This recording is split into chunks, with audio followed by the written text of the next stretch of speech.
立法會主席。The President.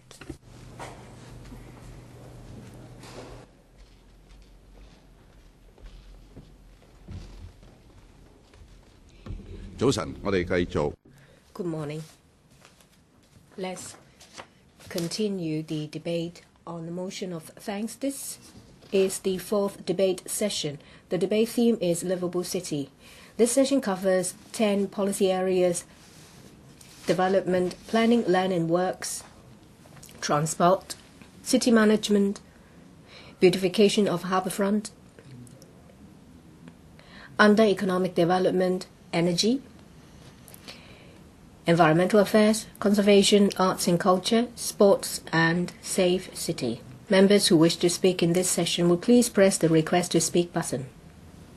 Mr. Jeremy Tan.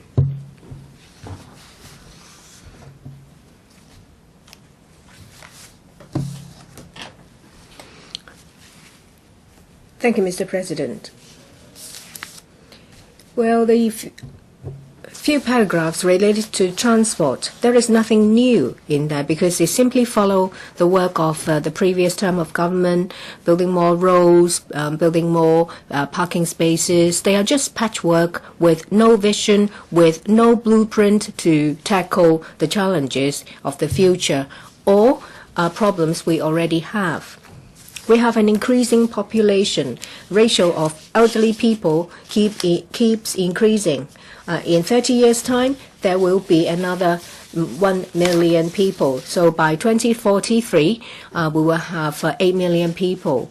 We have congested roads, buses that fails to arrive on time, and delays of train services.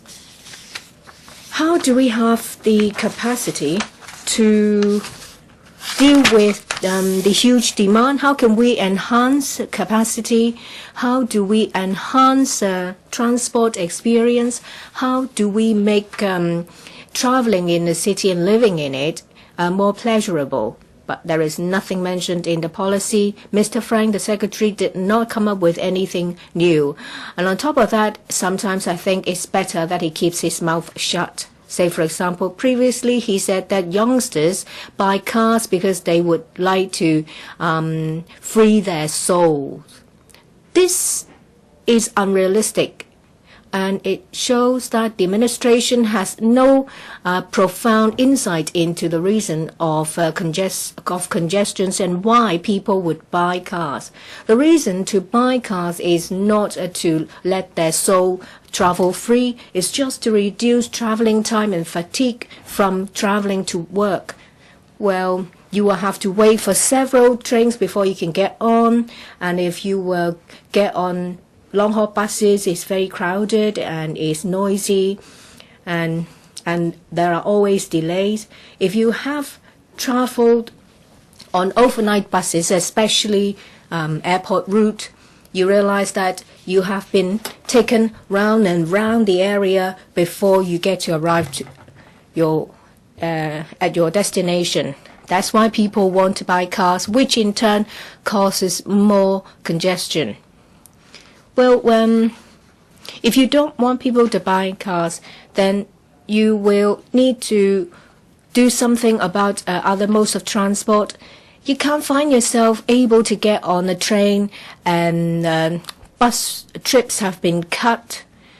And that's why, well, motorcycles is very popular as well because it's cheaper in terms of price and maintenance.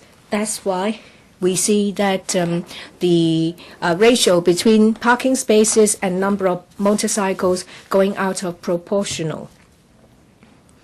When it comes to bus patronage, well, they use patronage to change the frequency. But if you change the frequency, you actually chase your customers away. You have to try to improve on frequency and bus routes to attract customers. Of course, when it comes to rationalization of routes, you meet a lot of challenges, but you shouldn't just not do it because it's difficult. We have a genuine need to rationalize bus routes.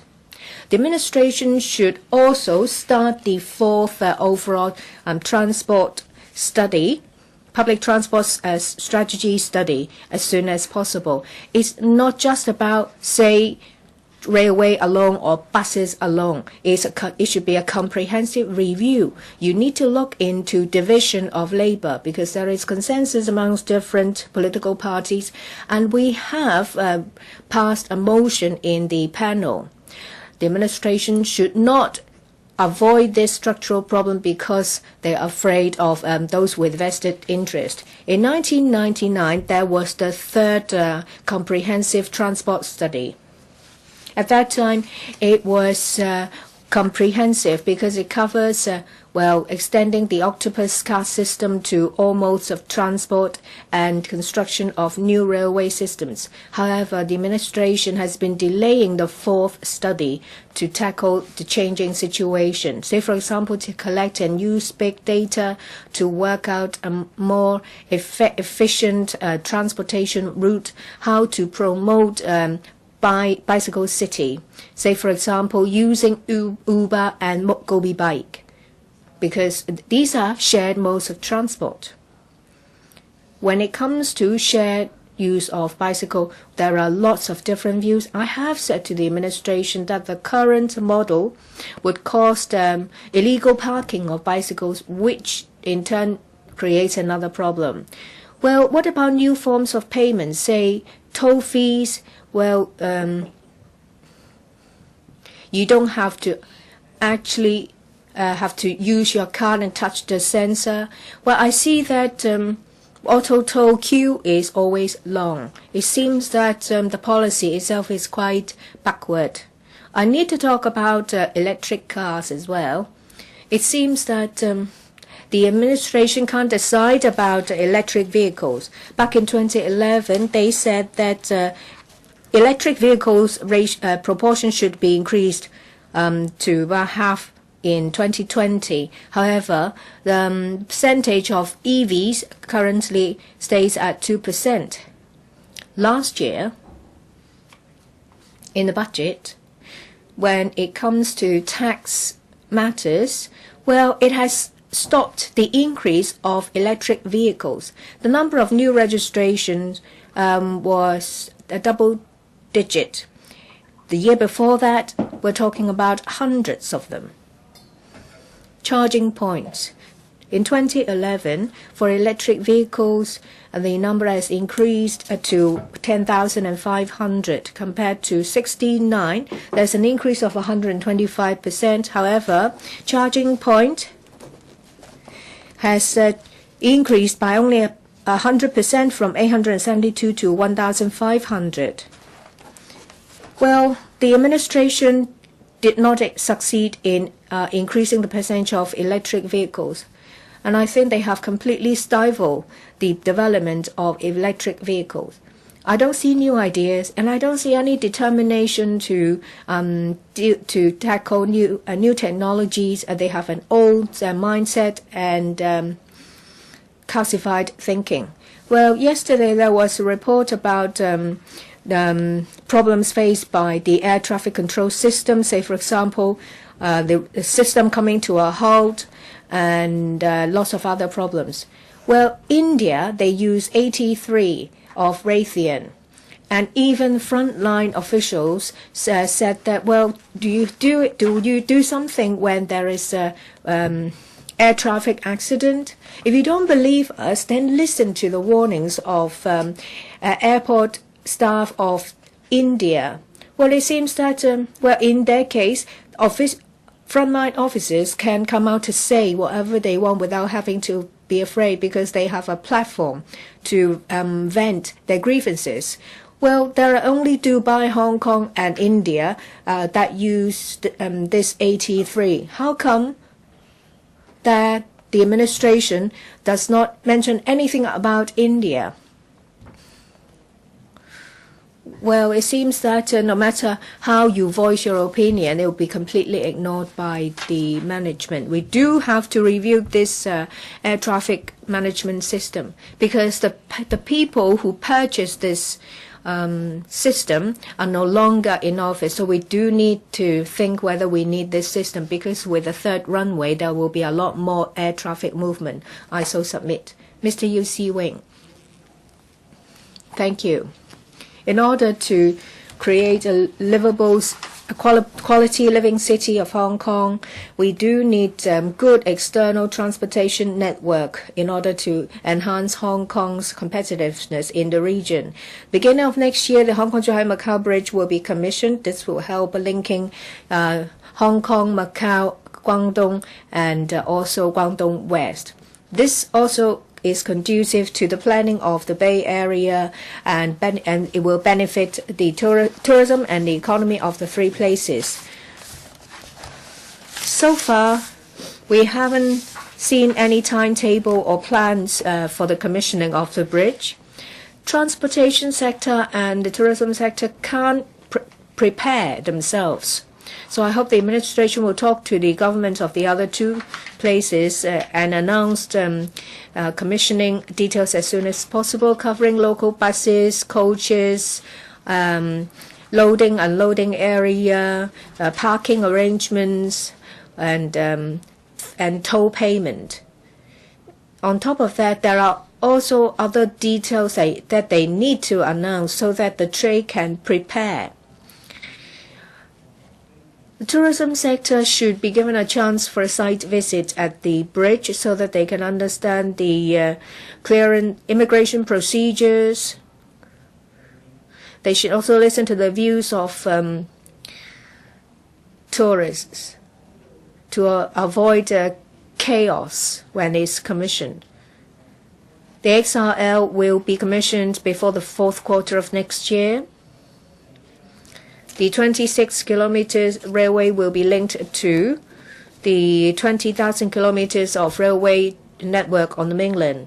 Within 5 hours, it covers Guangdong, Guangxi, Fujian, Jiangxi, Hunan, and a number of other provinces, covering over a population of 300 million. We're talking about GDP of $2.2 billion, which is 30% of that of the country. You can go to Dongbei, Huaxi, actually all over China. And then you can just go travel further to Europe. This will bring unlimited opportunities, business opportunities. It's not just like what the opposition has painted, that it only facilitates traveling between Guangzhou and Shenzhen. You can take the XRL from Hong Kong to major cities on the mainland. Members of the public, please do not be misled by the opposition. The Hong Kong section of the XRL could have been commissioned earlier. However, because of the opposition, funding approval was delayed. Compared to the rapid development of XRL systems on the mainland, Hong Kong has lagged behind.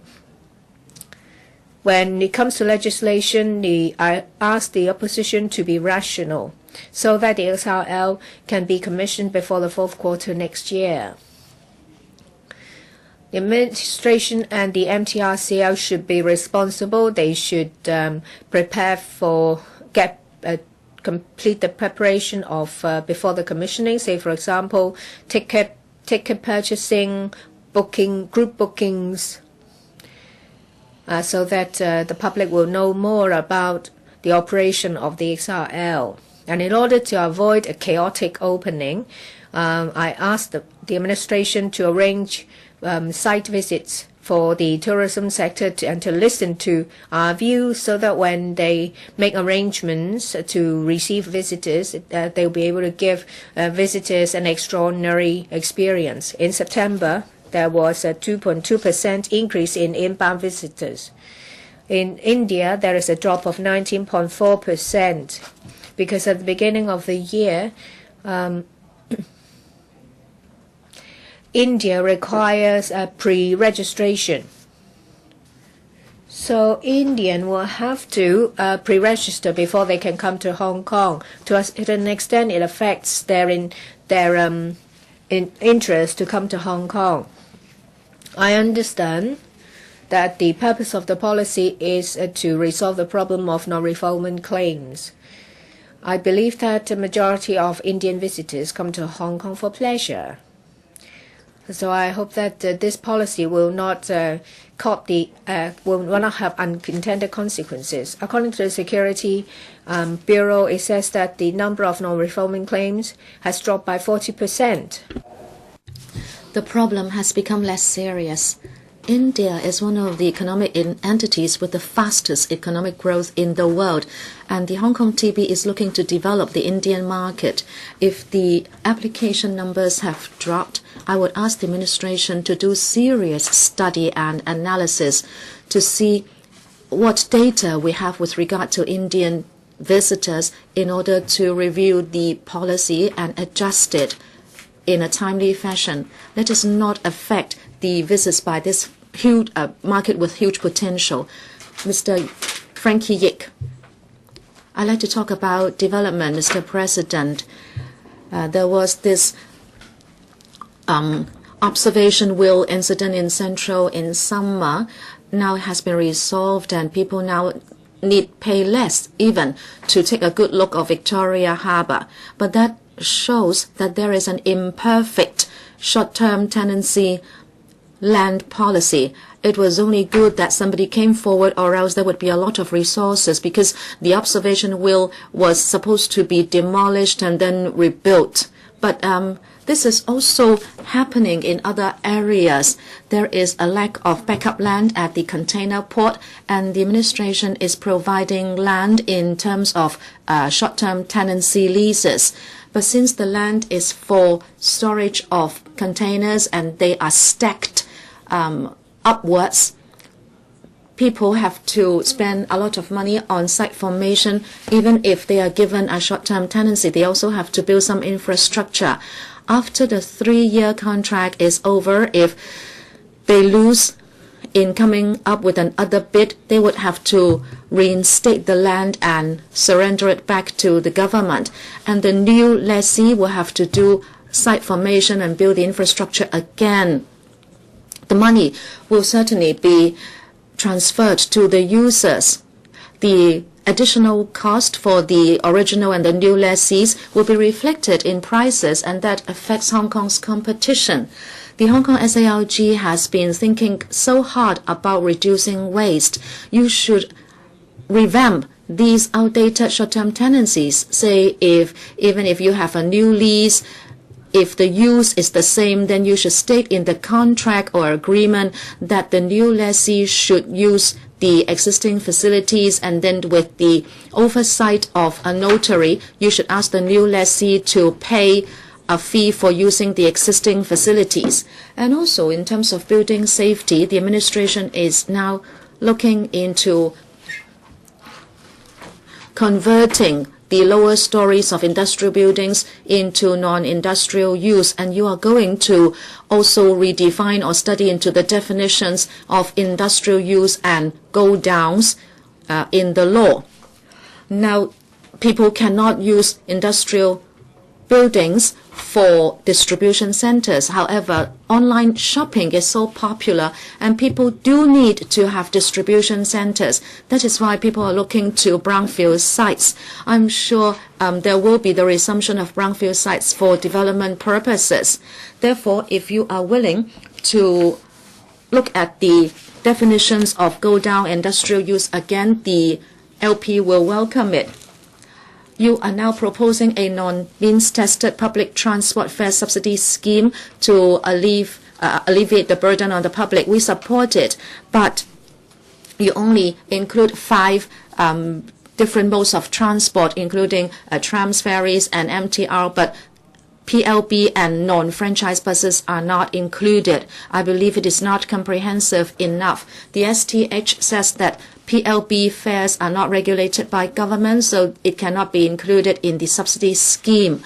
We can see that the scheme is quite confined. Elderly people and eligible disabled people are not going to benefit a lot. You are just transferring the $2 transport subsidy scheme onto this scheme.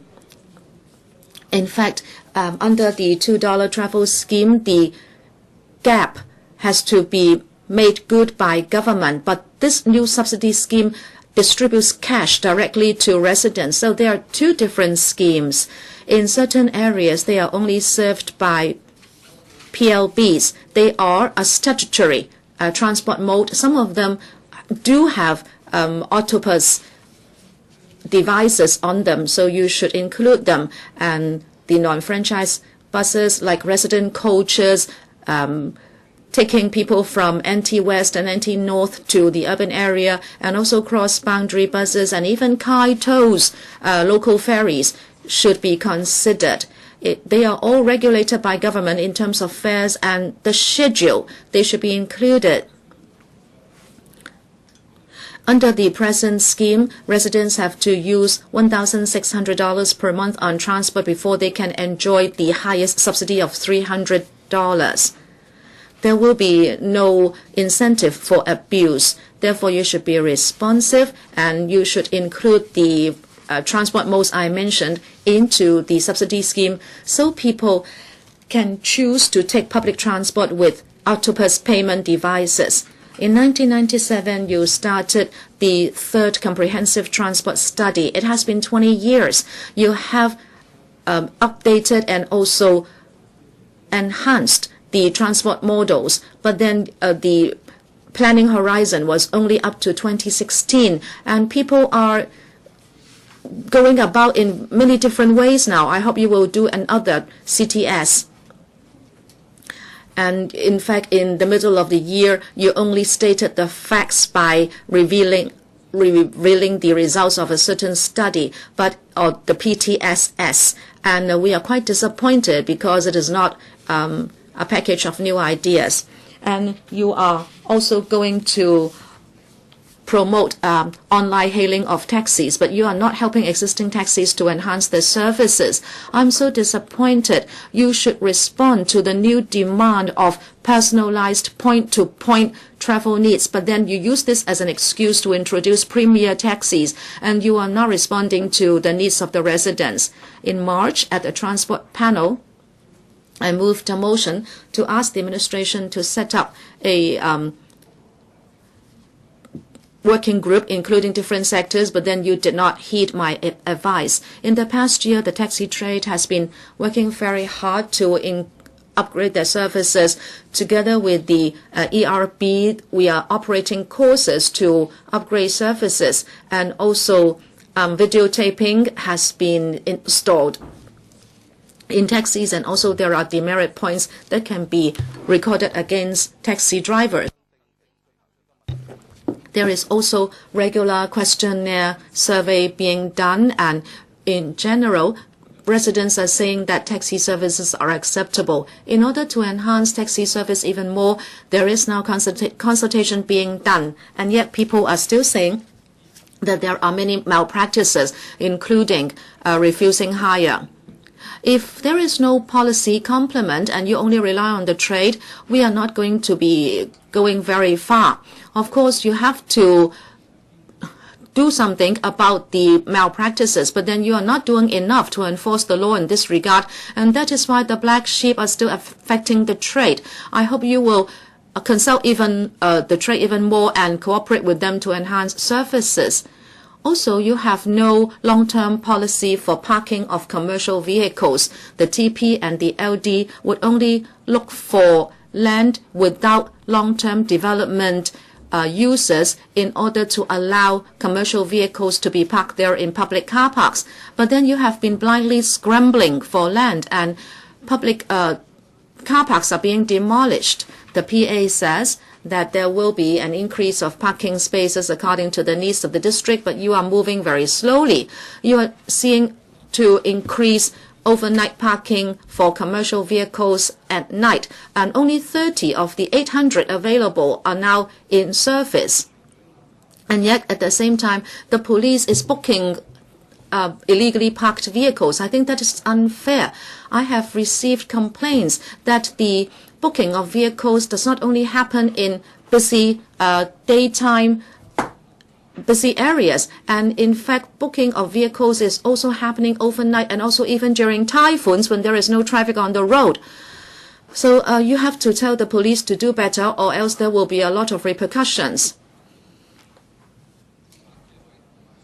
The LP would ask the administration to make use of laybys and loading and unloading areas as overnight parking for commercial vehicles. Now drivers have to circulate in roads because they cannot find a parking space, and that contributes to congestion. You should use technology to provide real-time parking information so motorists can get to vacant parking spaces.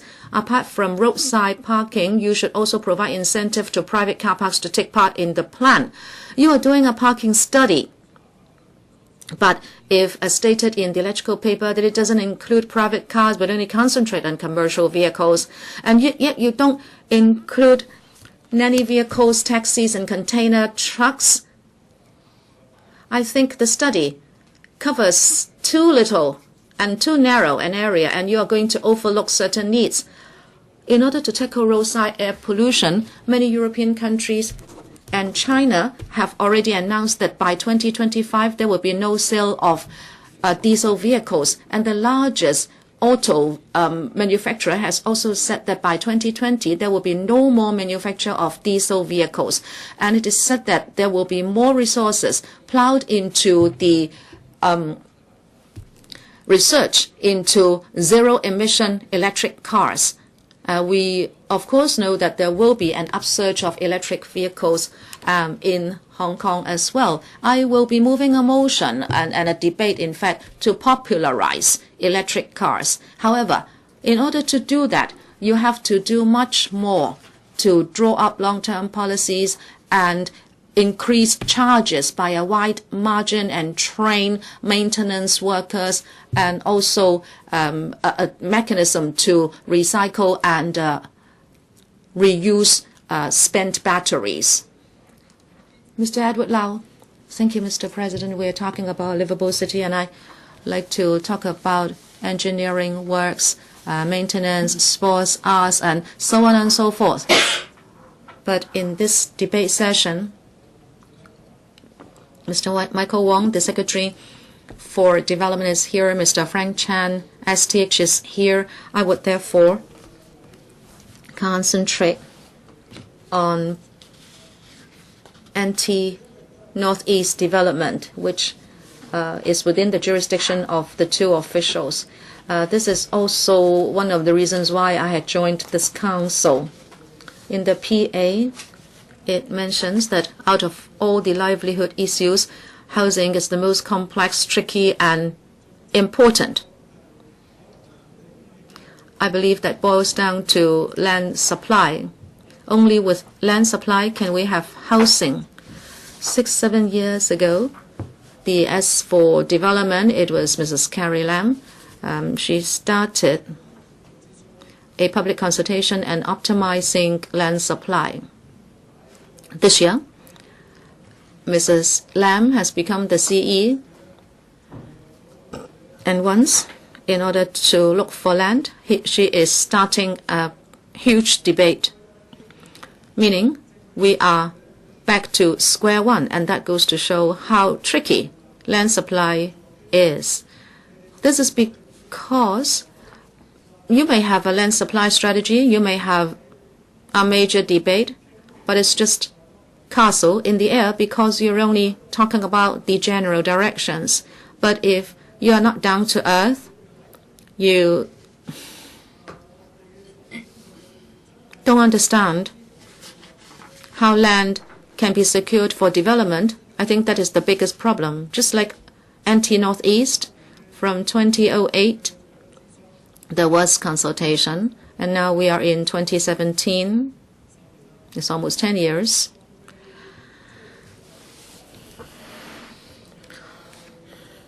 You are not still at the stage of land resumption. Why? The Bureau cannot come up with a good rehousing policy to reassure residents. In these 10 years, of course, it's not that you have not achieved anything. From the very beginning, residents refused to move, And then the Bureau worked very hard. It talked about the difficulties of finding land and providing housing, and it talked about the long queue waiting for PRH and the huge population living in subdivided flats, and residents understood you. Every time when there was consultation or residence meetings, I was there. I talked to them, and now they wouldn't say they wouldn't budge or move. They would just hope for good rehousing policies before you do any development. They understand that there is this need in the society, and that is very important to resolve the housing problem in Hong Kong. So there has been a major change in the residents' mindset, and now they're willing, for the bigger interest of the society, for more people to get a housing unit. They're willing to hand over the land. So the two bureau directors, please adopt a new mindset as well, and that is to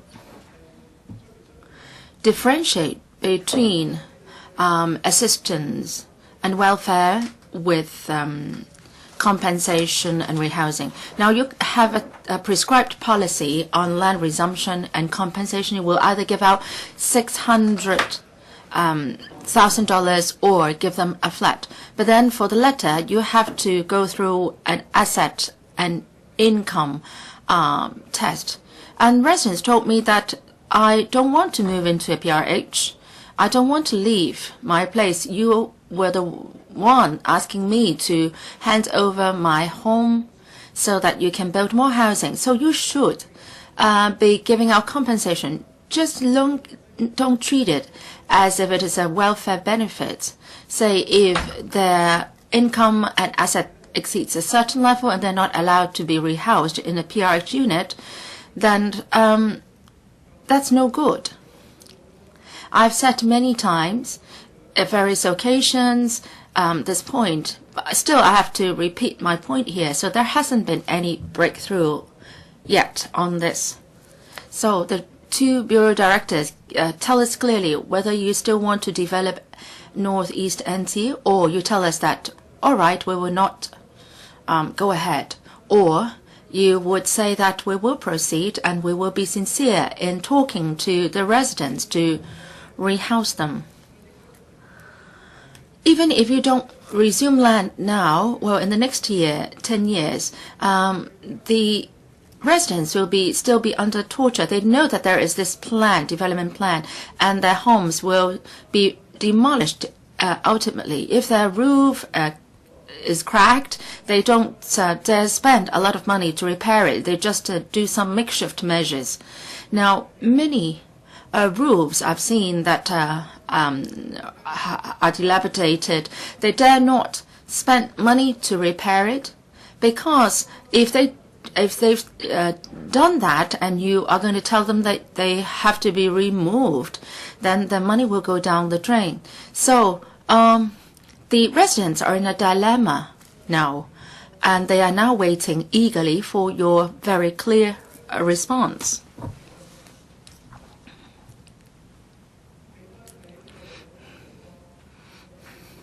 Compared to many other places, including the mainland, Hong Kong's compensation policy is lagging behind.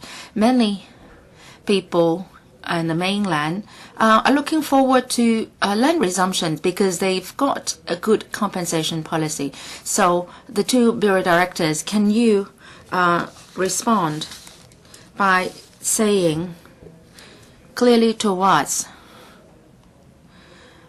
whether you would waive the means test for residents for relocation to PRH. Actually, before 1997, such a method was used for relocating residents in development of NTA. And I don't know why after 1997, you've changed your policy and you have put in place a means test.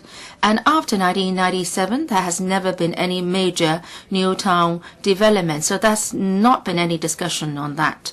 So if we are to have a great debate, I think we should debate on whether and how we should put in place a desirable relocation or rehousing policy.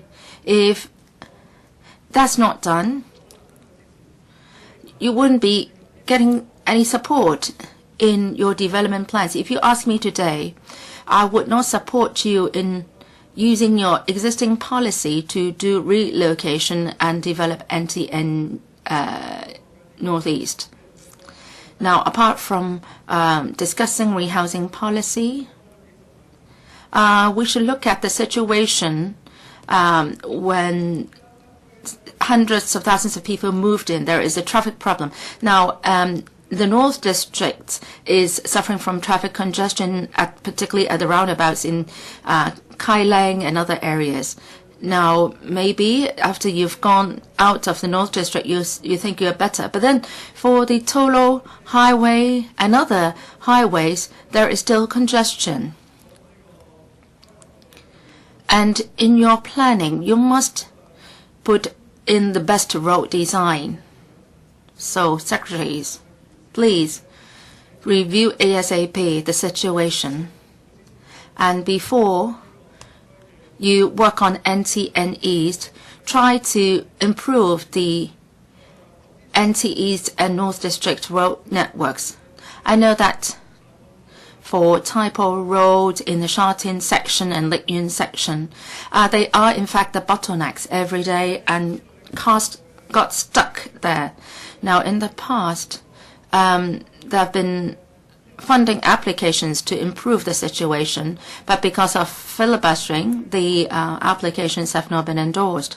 So I hope that the Bureau Director can reintroduce the application to LegCo as soon as possible, so that the Lek Yuen section of Taipo Road can be eased. This traffic is an important issue. And also on the subject of planning, you talk about Lok Ma Chau Loop area, and an Innovation Technology Park will be established.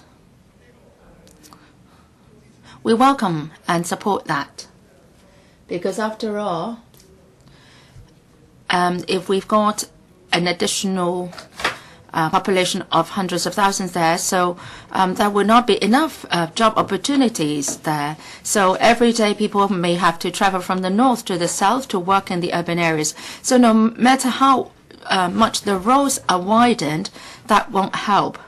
The roads can get saturated easily. So, and in NTN East, you should provide a lot of jobs. Maybe we should rely on the jobs to be created at the loop area, the Innovation Technology Park there. And we hope that you can give us more specific details later. I am very worried whether the plan will not be started too soon, and it will only materialize, say, 10 years later. I am a district councillor from that district, the North District, and I've participated in many consultation exercises on development plans, including NTN East, Loop area, etc. All these projects have been discussed at the North District DC, and up to today, I haven't seen any progress on any of these projects. This is not desirable. I hope that the Bureau Director can study carefully on how to take forward such projects. Of course, I hope that the government can also update the Hong Kong planning standards and guidelines. If these are not updated, then a lot of the community issues will not be able to be resolved. For example, traffic congestion, also issuing penalty tickets for illegal parking, as mentioned by Frankie Yik. Maybe you have come up with certain standards on the number of car parks to be provided in the community, but these standards have become obsolete. And the car parks provided are usually not adequate under that standard. So the Hong Kong PSG have to be updated. Many residents in different districts have told us that they don't have a swimming pool, they don't have a library, because, well, there is not enough population in that district to justify for the establishment of such facilities. For example, you need a population of 200,000 people to warrant a library, but sorry, you've got only 190,000 people, so you can't get one. But then when you get to 200,000 people in your district, given the present political situation in the legislature, it will take 5 to 6 years before community facility like a swimming pool library can be set up. So you are just trying to catch up with building the facilities. I mean, can you be more forward-looking in your approach? Say, if I make planning for this city, even if the population threshold has not been reached, I will in any way provide you with the facilities first so that the residents can enjoy the facilities first thing. So, people of Hong Kong will welcome development because that will be beneficial to them. Now, in every district now, the first batch of people who move in will not be able to enjoy any facilities at all. The facilities will only come when there is more population intake in the future. So for the Hong Kong PSG, secretaries, can you update and review them as soon as possible? Lastly,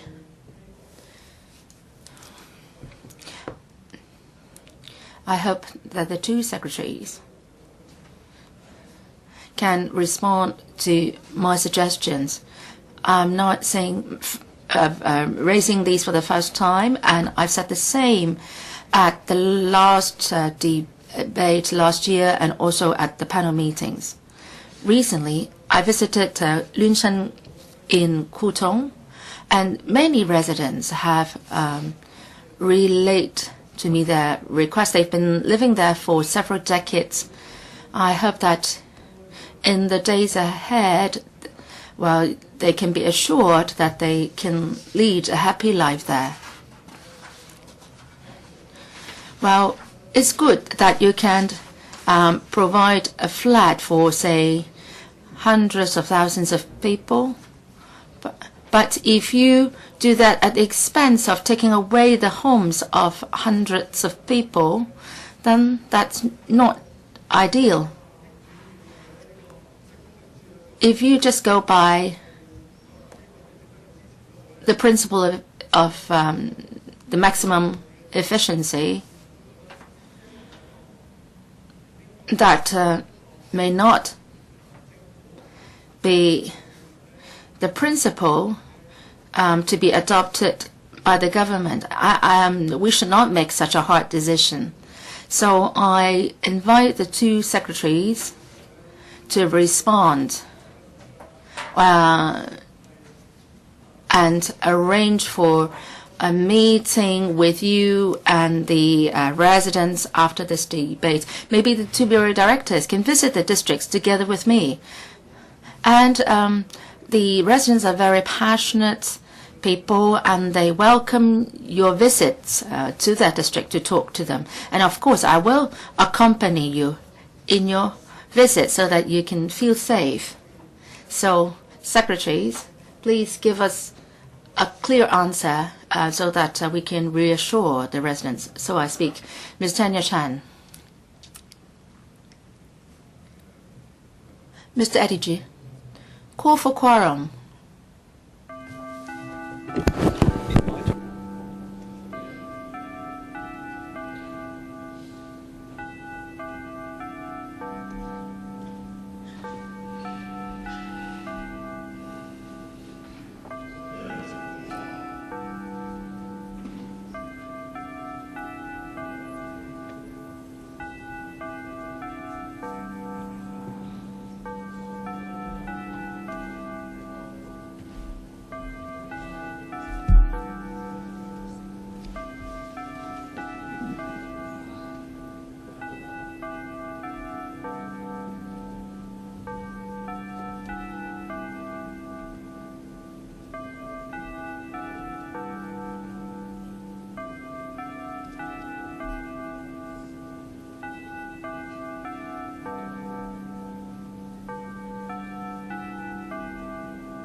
陳淑莊議員。Ms. Tanya Chan. Good morning, Mr. President. I have listened to Mr. Edward Lau's speech. I would like to say that legislators are most environmental friendly because we keep repeating the same speeches. We recycle our speeches because what we say have not been done by the administration. Since the Secretary for Environment is here, I'll start with him. You are on the point of recycling. I want to talk about electric vehicles. This morning, I heard Mr. Jeremy Tam mentioning about electric vehicles. This is the concern of a lot of others. Well, we saw that the administration has been going down the right path because the rate of increase of electric vehicles has jumped up. However, because of the change in tax policy, in recent months the percentage of increase of electric vehicles has been low. In August, it's gone up to a double-digit 14 from a single-digit increase. For diesel vehicles, private cars, the rate of increase has picked up. There is a steering committee which has been reinstated. The Secretary for the Environment is a member. The chairman is the financial secretary. Of course, when it comes to tax, it's under his purview. I don't know how much say you have. Perhaps it will catch you off guard. I want to talk about development of periphery area of country parks. I asked the question, why do you choose peripheral areas for development? Has there been any discussion by any policy bureau? You've been naming different bureaus, but I did not hear Secretary for Environment. Is it the case that the one who's most concerned should be left out? I understand why the administration want peripheral areas of country parks because they want more land. Well, the task force will follow it up, and later we're going to have a big debate. There is another point that is related to livable area. Private clubs. In the third session, I heard from a lot of members talking about private clubs. This topic is also very environmental friendly because we've been talking about it for 10 years. A lot of people asked me why I've been following up on private clubs, because people think that civic party is a party for the middle class, and a lot of members of our party will be members of private clubs. I follow this up because it's something to do with vested interest. When I was running in an election for the Peak constituency, someone said to me that if you don't tackle private clubs, I will give you my vote. Well, it's not just about any huge interest. It's just that I can let my kids stay in a private club and I feel safe. However, these clubs use precious land resources, and the problem does not come from the members, but management. You have to pay millions of dollars to become a member. There is a systemic problem. The management companies should tell the members early that even if you pay, we may not be able to renew the lease and you will lose your membership. This has to do with Mr. Lau Kong-wang. Why did I follow up the issue the other day? It is because there are unreasonable clauses. I remember the last lease contains clauses like these, saying that private clubs do not have to open up their buildings to people who should be able to use them, including students, grassroots, who can use their lawns, maybe not the building itself. But the management company should open up the toilets within the building for use, but you don't have to provide toilet facilities. So does it mean if I go there to use the lawn, to play ball there, I should take some liquid soap and a roll of toilet paper with me? I cannot really understand why we still have these clauses in today's Hong Kong. It talks about like a class system. And of course, it was first revealed in an English newspaper. On Wednesday, Mr. Andrew Wen asked a written question. And it tells you the 2 golf courses already occupies 3 million square feet of land. We don't exactly pinpoint golf courses, but when we use private club land, there should be a comprehensive policy for it. I think this was related to 1967 riots.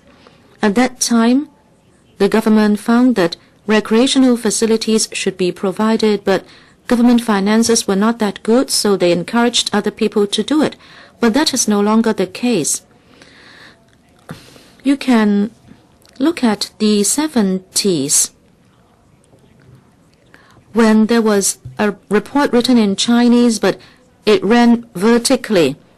People went to every private club premise to look at the leases and tried to get to the root of the policy. Some leases were for 150 years, but then there was mushrooming of such in those times. But do we still need to carry on with these clubs today? I really have my eyes peeled for this private club report.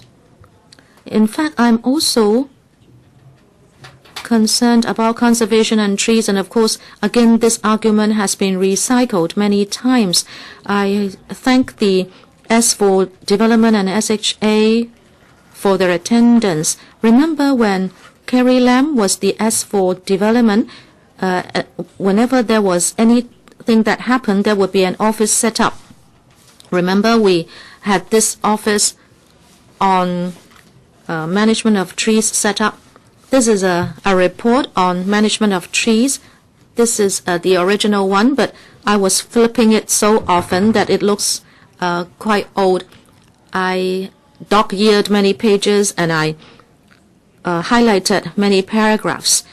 This report was drafted because in 2008 there was a tree collapse in Stanley. Then the coroner's court gave a ruling and the jury made some recommendations which are still not implemented. In 2017, the coroner's court again studied into a private housing in Robinson Road, where there was a tree incident in 2014, saying that there should be maintenance of trees on private land. In 2011, I moved a motion debate. At that time, Carrie Lam was the Secretary for Development. She said she would seriously consider starting to study into legislation. Don't mistake her. She is talking about seriously giving consideration to studying into making legislation. 6 years have passed. Nothing has come out of it. I will follow up. Mr. Michael Wong, you should understand this. You have been trying to hire a director for the Tree Management Office, but you have failed. Because that position doesn't give a lot of powers, but a lot of responsibility. You know, over 10 departments have some kind of tree management responsibilities. This report is really good because it lists all the bureaus and departments that are involved in tree management. But of course, the office would be held responsible. When you dial 1823, you'll be directed to the Tree Management Office, but it has no powers. It has to liaise with the LCSD or the Highways Department. The LCSD is responsible for old and valuable trees, but those trees have been felled or have been collapsing. I will take this up later with the bureau chiefs. Then conservation. I'm talking about historical buildings. Mr. President, this sounds like a boring topic. People have been talking about cultural conservation, but we are still talking about building conservation. We are lagging behind the world. This was released in 2014. It talks about the way forward, but 3 years have passed, and we have heard nothing of it. It says it would consider whether there should be a statutory grading system. Now we have grade 1, 2, 3. Don't think that those buildings are protected if they are graded. That's not the case. It has to be declared a monument before it is protected by law. And then dot line plain. The administration says that is their conservation policy. But talking about the building clusters, say in Central, you talk about conserving Central. But if you tell them to turn a cluster of buildings into a special conservation zone, they would say, sorry, no. They are asking conservation architects to do the job, but their recommendations are not heeded either. It is also said that there will be dedicated mapping and investigation into buildings with ecological or sites with ecological value or conservation value. I have been exchanging views with the AMO for many years. It's a very small office. Maybe there is a duplication of structure, and even those who want to do conservation are leaving the office. Of course, I cannot forget Mr. Frank Chan. Perhaps he will talk about co-location. Just now I heard members say that we should give some extraordinary experience to the sector. In this session, we are debating a livable city. Of course, we need a railway network, but at the same time, you must give a livable city to our residents. And I'm not only talking about economic results or the environment. At the same time, our legal system matters.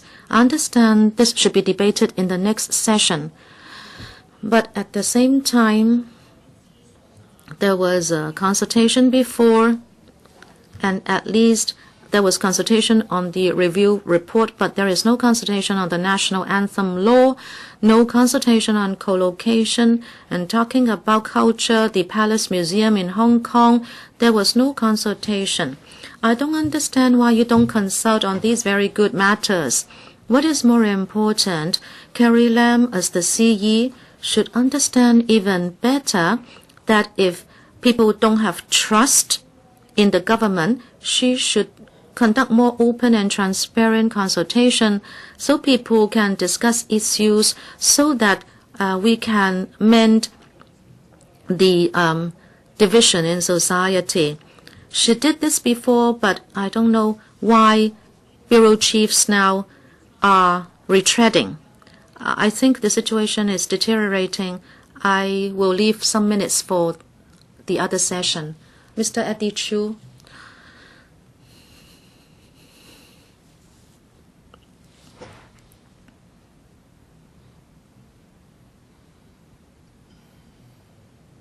Thank you, President. Very happy. A few bureau chiefs are here this morning. What is most meaningful is that the Secretary for the Environment and the Secretary for Development are sitting at the same bench. In my mind,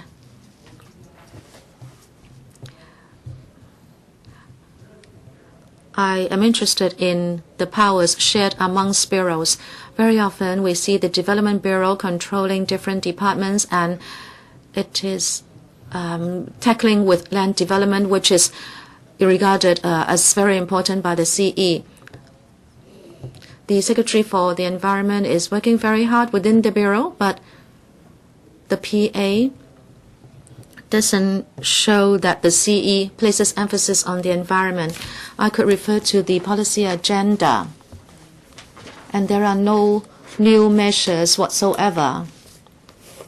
I particularly want to talk about climate change, Mr. President.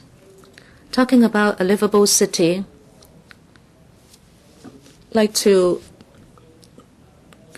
say that a livable city sounds good, but we now have to tackle serious crises never before faced by humanity, one after another.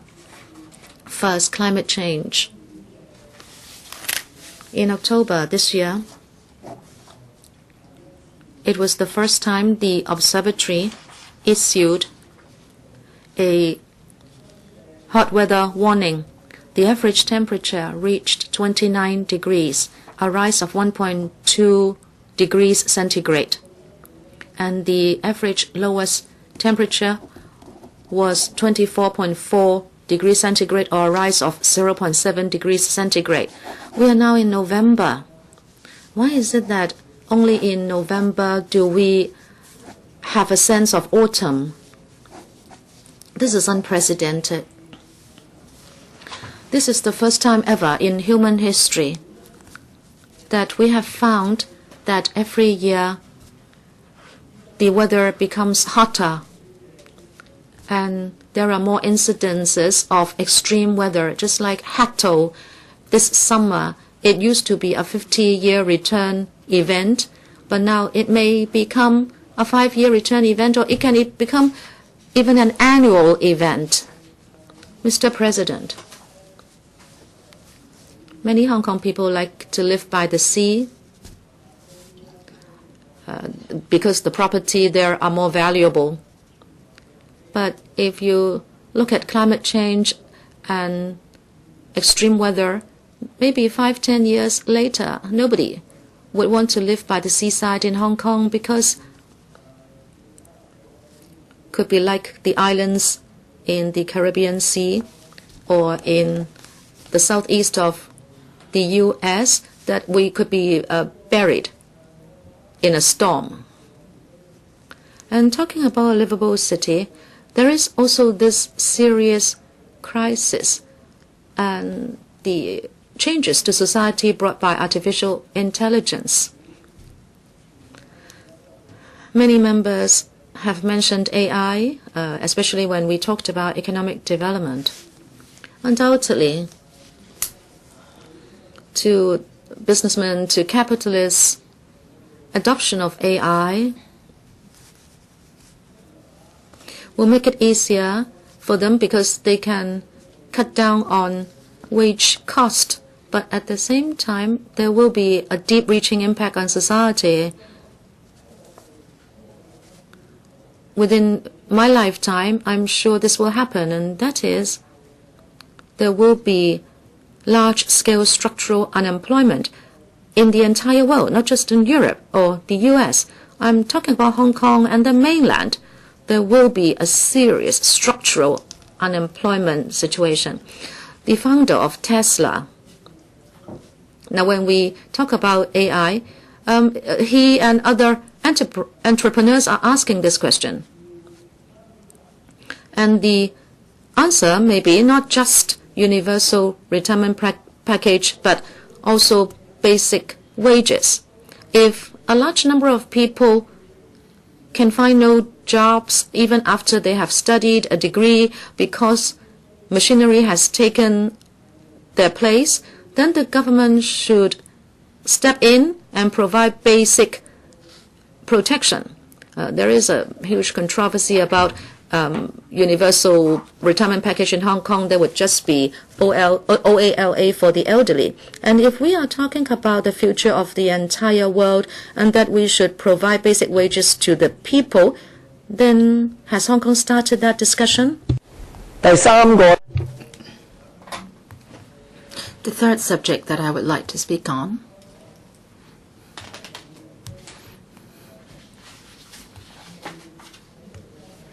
is something that Hong Kong has not really seriously discussed about. It is a crisis and it will have wide-ranging implications, and that is pollution. I know that Mr. Wong Kam-shing, in his term, has published a number of blueprints, including pollution, emission reduction, etc. And I would particularly like to talk about air pollution being a subject that has to be dealt with not only by the ENB. In the policy address this year, there is one disappointing thing, and that is when the chief executive said that she would like to ease road traffic congestion. The prescription that she made did not include controlling the number of vehicles which is growing. And her prescription is that there should be an ERP pilot scheme and also increasing the number of car parks. But as we all know,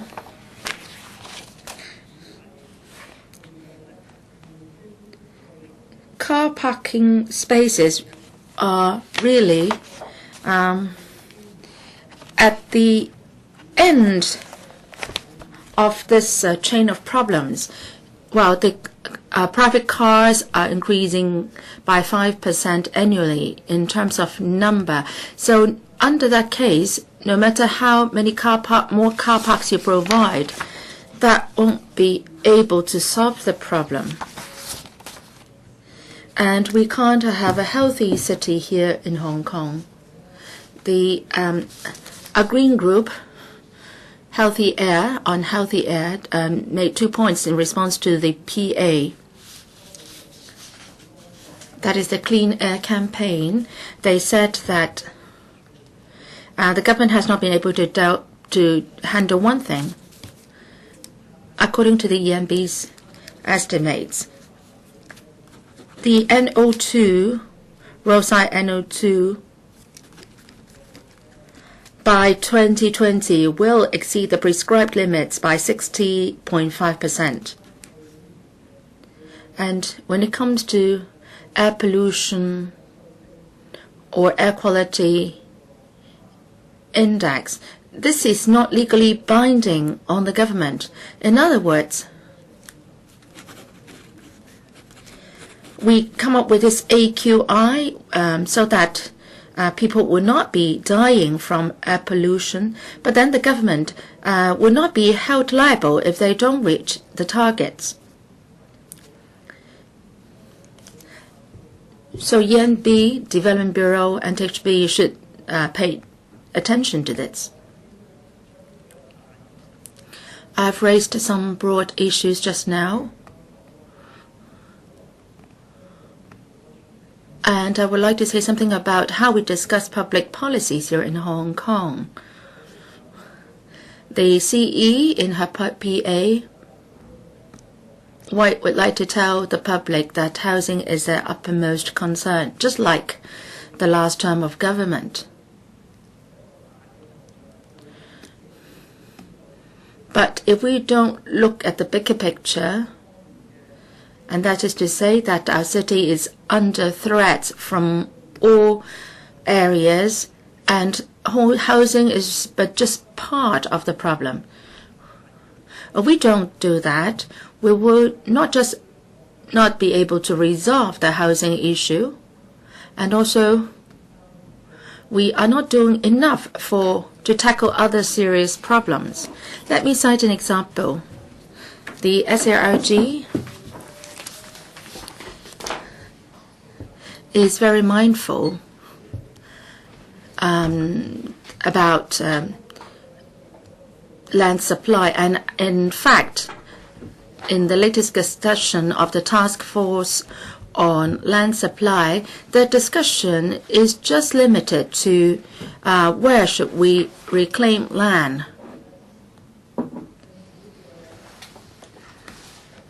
President, in the past 2 years, the government's approach of tackling things is not appropriate, and people don't know what to do. And you may say that land and housing supply is a big issue, but then still, we don't get a clear picture of how much land we need from the statistics given out by the government and where we should secure land.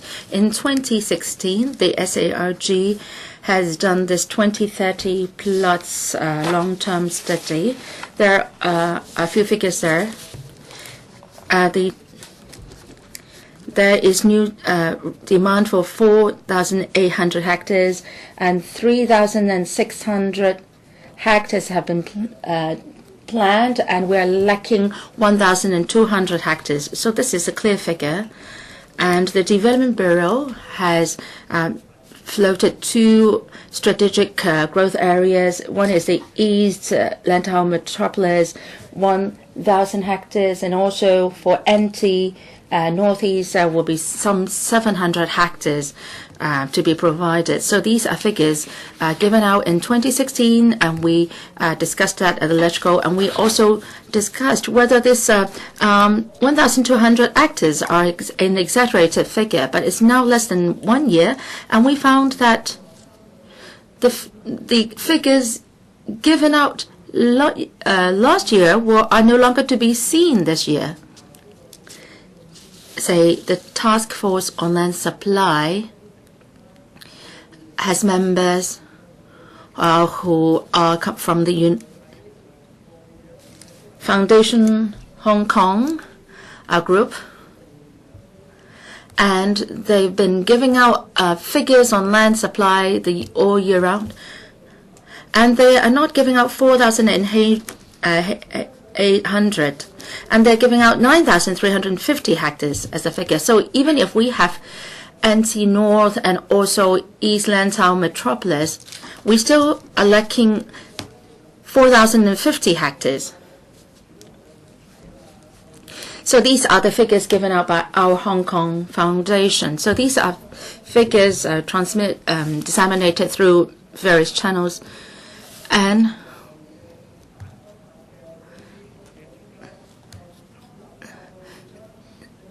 so the scholars who are presenting these figures are all members of the Task Force on Land Supply.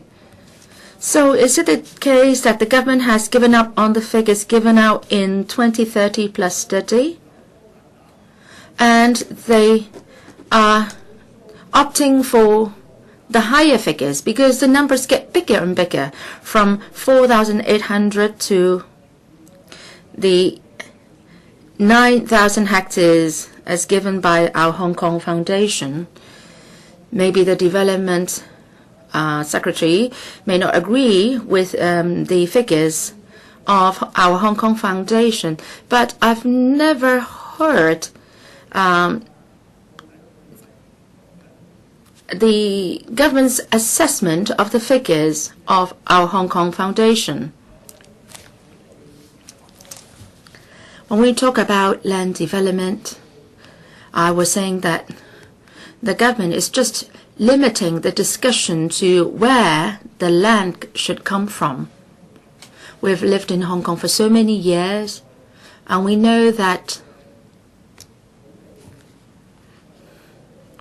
in terms of housing and land issues in Hong Kong, it's never a question of supply. It is a question that has to do with money.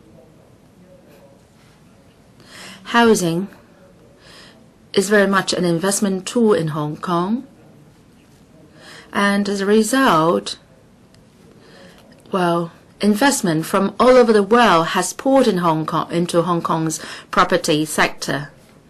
So if you just talk about we need to increase so many hectares of land, then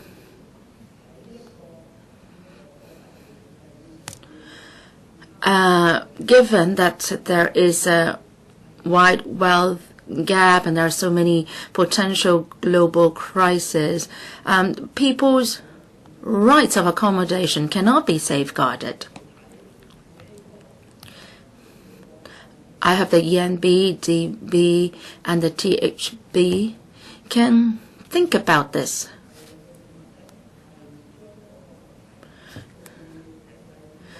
Don't take a very narrow perspective of the matter.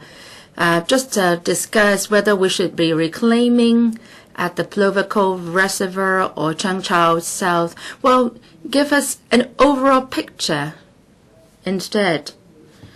If we want to become a livable city, we should look at all the issues together And do we have a clear solution to the problem of climate change? Do we have a clear answer to the destruction of our ecosystem?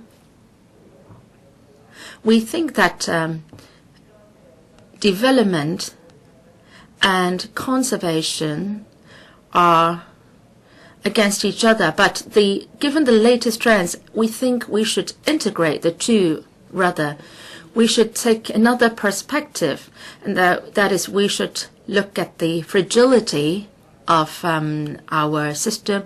Say if the Earth is a very fragile system and everybody can easily destroy it. So if the government has to consider certain issues, the first thing that it should bear in mind is how to protect this very fragile system.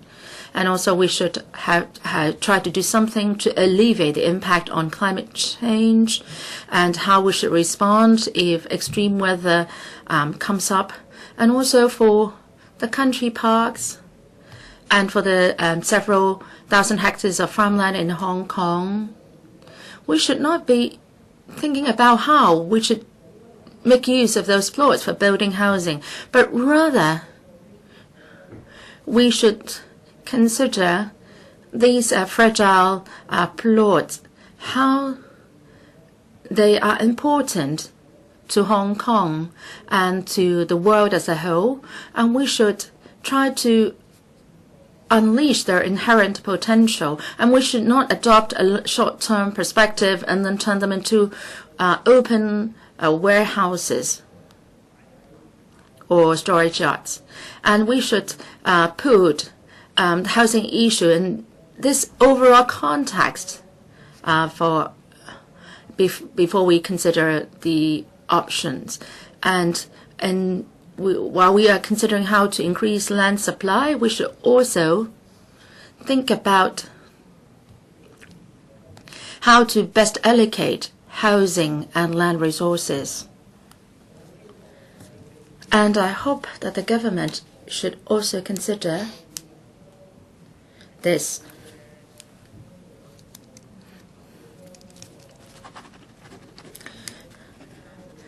Don't think that if you can hand over the public services and housing to the markets, and that would be able to help people lead a happy life. No.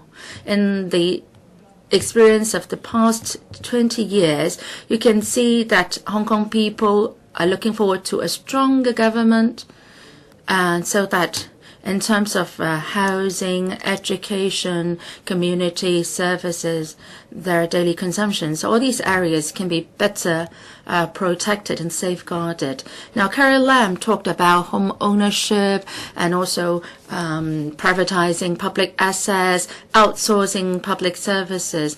If you go down that route, it will only end up in a lot more people being unable to enjoy a good life. So I hope that the government can consider this. And one last word, I hope that the EMB will play a bigger role in the government structure.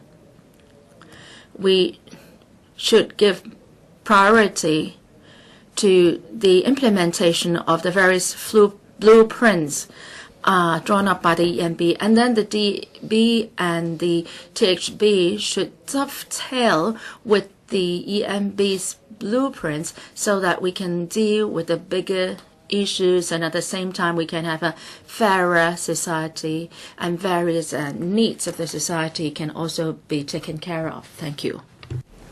Mr. Wilson Orr. Thank you, Madam Deputy. This session is on Liveable City. I have limited speaking time. I would like to focus on the development and transport. In the policy address, the administration talked about energizing Kowloon East. I welcome the initiatives to develop Kowloon Tong and Kowloon Bay and Kwun Tong, and the policies will be extended to Sham Po Kong.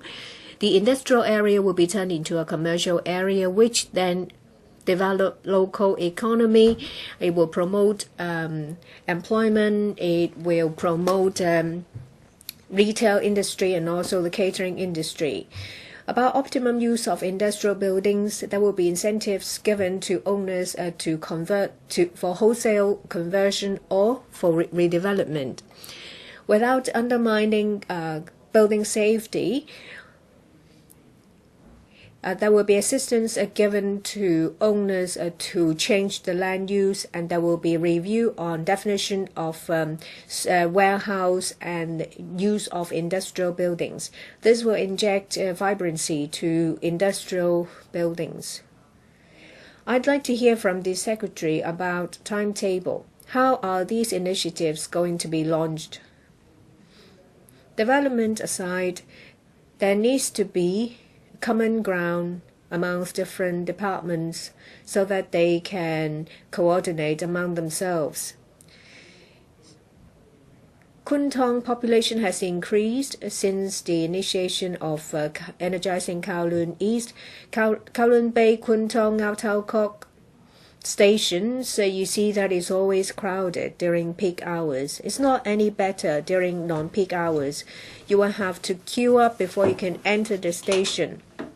Administrative measures, including fixed penalty tickets and putting people there to direct the crowd, are of no use. If you continue to develop Kowloon East, you will have to tackle this core problem so that you can actually energize Kowloon East.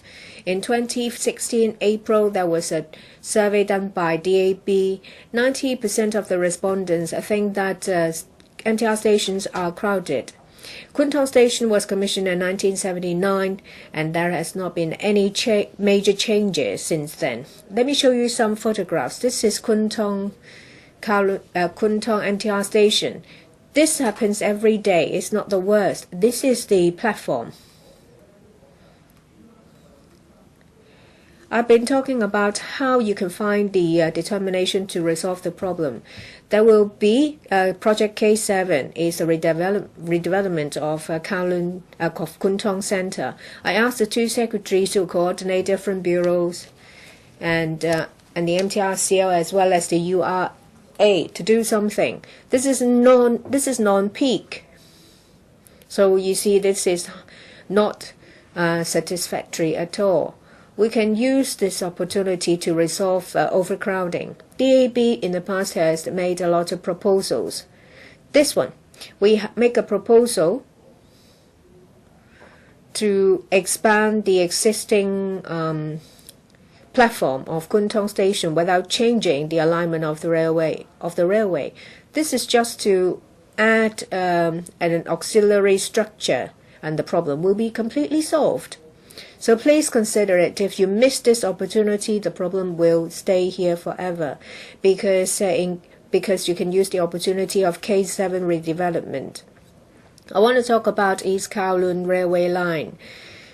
Well, we have special characteristics of the housing estates. Most of them are built along on slopes, and they need connecting bus services to go to MTR stations. In Choi Wan, Sha Mo Ping, Chi Wan Shan, Lam Tin, you see road networks have been completely clogged up.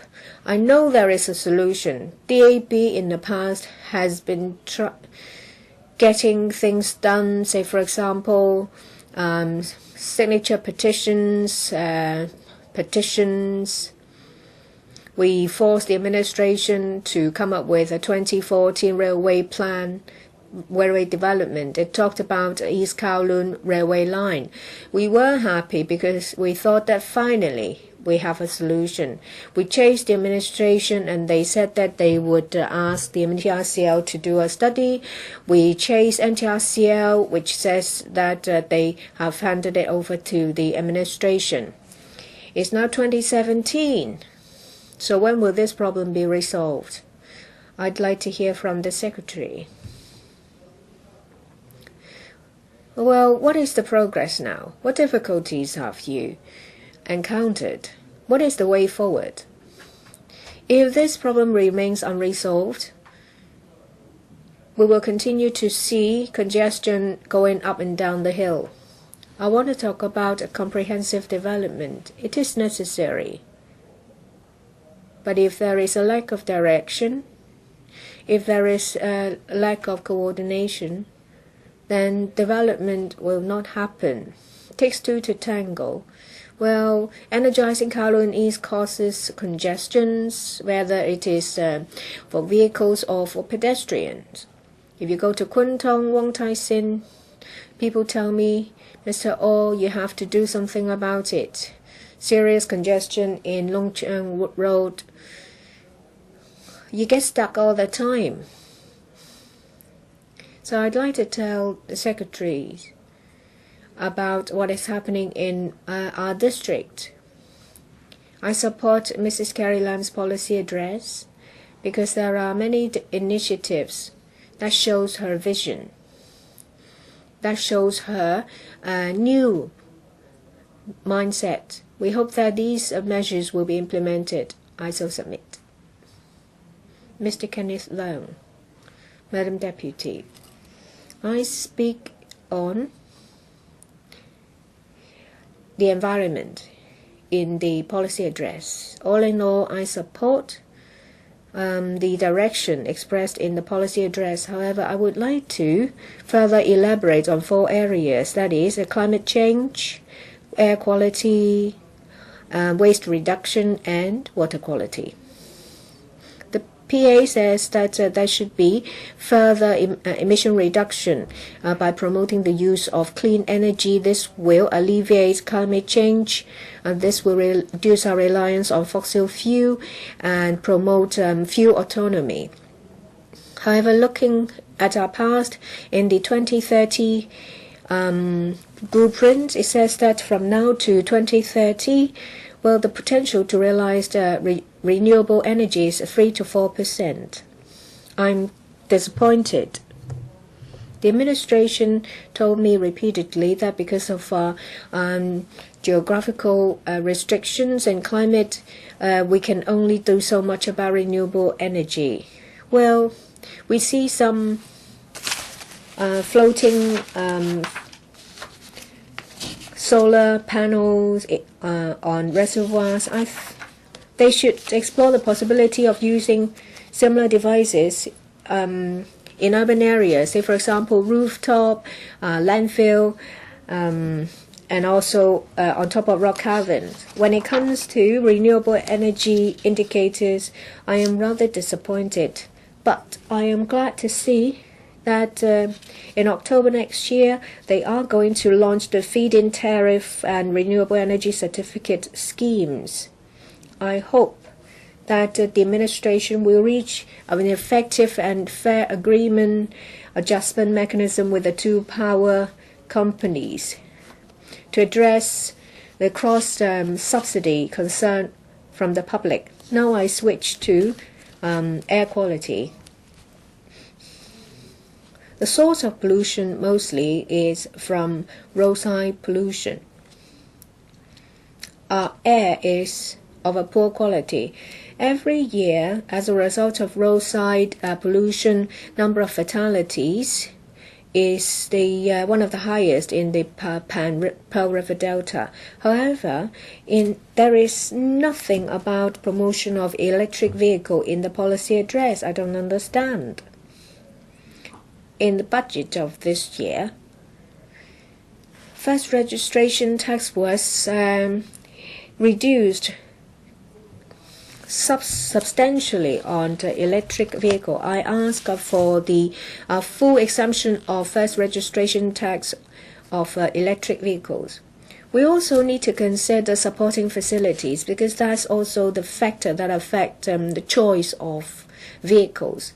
So there needs to be enhancement and expansion of charging point network by increasing the speed of charging and also adaptability.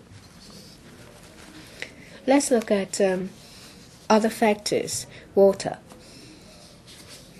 2 weeks ago, I participated in the cross-harbour swim. When it comes to cleaning the water quality of the Victoria Harbour, I can see that,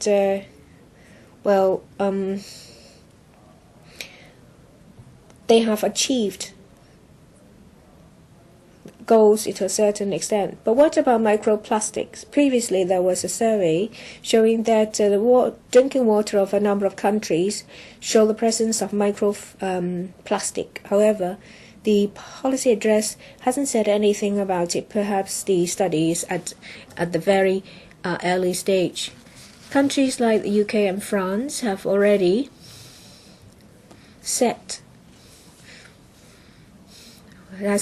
prohibited products containing microplastic. Intake of microplastic will affect our health, so the administration should seriously tackle this problem. I hope within a short time the administration will conduct comprehensive testing for microplastic to monitor the extent of the pollution. In the long run, there should be monitoring mechanism and system to see how polluted water, as well as drinking water by microplastic. I want to talk about waste reduction. Municipal waste charging is a major area, but we need a good recycling network to reduce waste at source. So when it comes to the use of revenue from waste charging, I hope that it will be entirely used on the promotion of recycling and environmental protection industry. What's more important is that recently the mainland has tightened import of waste, which directly affects Hong Kong's recycling industry. The mode of operation of our recycling industry is just collection, separation, and packing, and then export.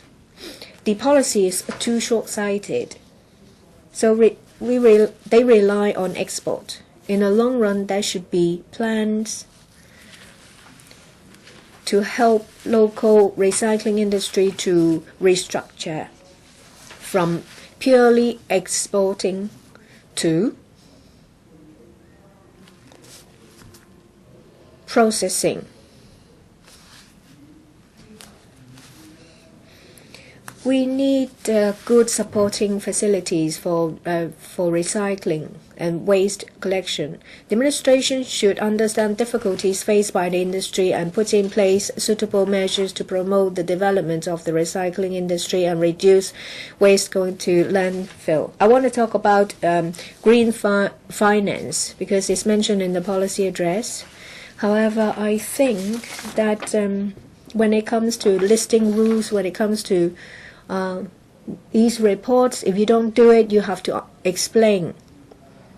However, when it comes to the environment, society and governance report, when it comes to disclosure, is the duty of a listing company. So the administration should require all listed companies to compile ESG reporting. Mr. Ben Chan. There is a lack of parking spaces. Many people have told us that every month they have to queue up overnight so they can get a parking space. They don't want to park at the roadside or in expensive car parks. They need to queue up overnight so as to get an inexpensive parking space. I'm sure there will be more and more such examples. The PA proposes short-term measures to give some relief, but it is mostly for commercial vehicles. I can support that, but this is way below what we need and hope for. In district councils on other occasions, there has been a lot of discussion about parking, and we have asked the administration to think of solutions. Why do we have a tight supply of parking spaces? In February 2014, you amended the Hong Kong Planning Standards and Guidelines. the indicator for provision of car park in private residences have been much reduced. If it is a development project with plot ratio of 5 or more, there has to be a reduction of 10 to 20% of parking spaces. And altogether for residential developments, there will be a reduction of 30%. You said you would encourage people to take mass transport. If developers have a plot ratio of 5 or above, and when they build medium-sized flats, and if they are along railway lines, their parking spaces have to be reduced by 44%. Starting from 2014, buildings that have been built since that time have supplied fewer parking spaces. That is why we are in this plight. You said that when housing courts are built, there is always a high vacancy rate in the car parks. So they asked for amendment of use to the town planning board, and since the government would like to encourage people to take mass transport, there was such a reduction. However, times have changed. What we see today is that there is a reverse of the situation. You also said that you would like to reduce the production of screen-like buildings. Well, those are still being built. Whenever we go to a development project, you can still see buildings built in such a way they are like a wall.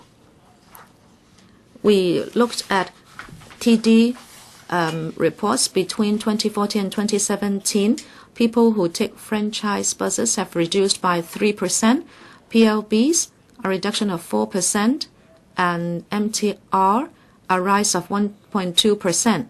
But the number of registered private cars in 2014, 540,000, 2017, 600,000, a rise of 10%. How should we interpret these figures? Eddie Chu said we should take measures so people won't buy cars. This is his superficial view. But if I look at the rise in population figures, I can offer an explanation. In 2015, on the Islands District, there was 1.37 million. That was in 2004.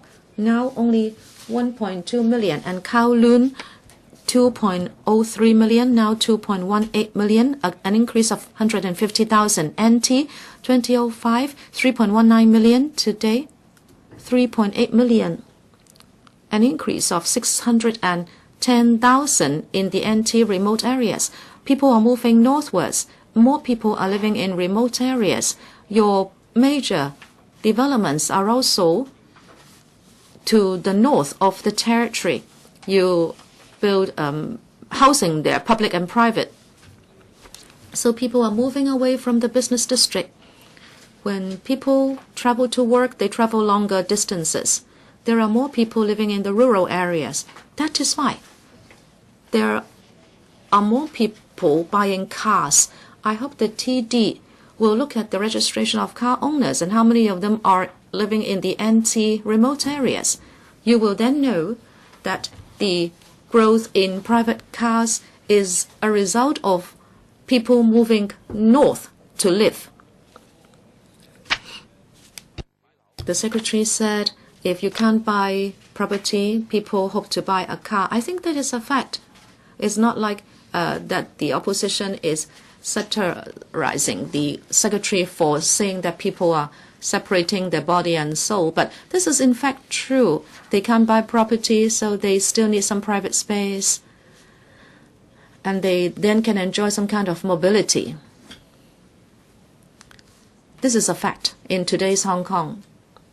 That is why more people are buying cars. But Hong Kong, now what is the ratio of use of public transport? We are over 90%. We rank first in the whole wide world in terms of the use of public transport. It's almost 99%.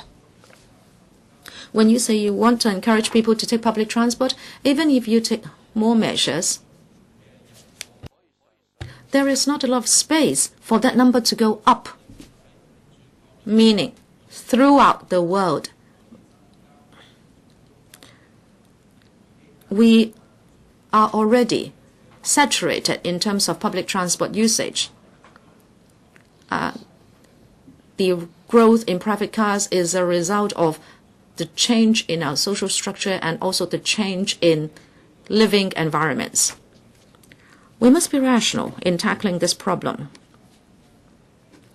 There is a serious shortage of parking spaces. In one public housing estate, there are 107 units. How many parking spaces are there? 220.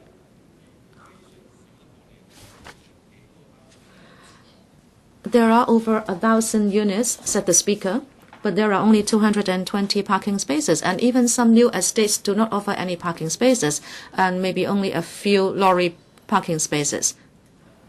So the crux of the matter is about the provision of parking spaces, and this is controlled by the Hong Kong Planning Standards and Guidelines. That is why my first motion was to ask the administration to amend the Hong Kong SPG or PSG.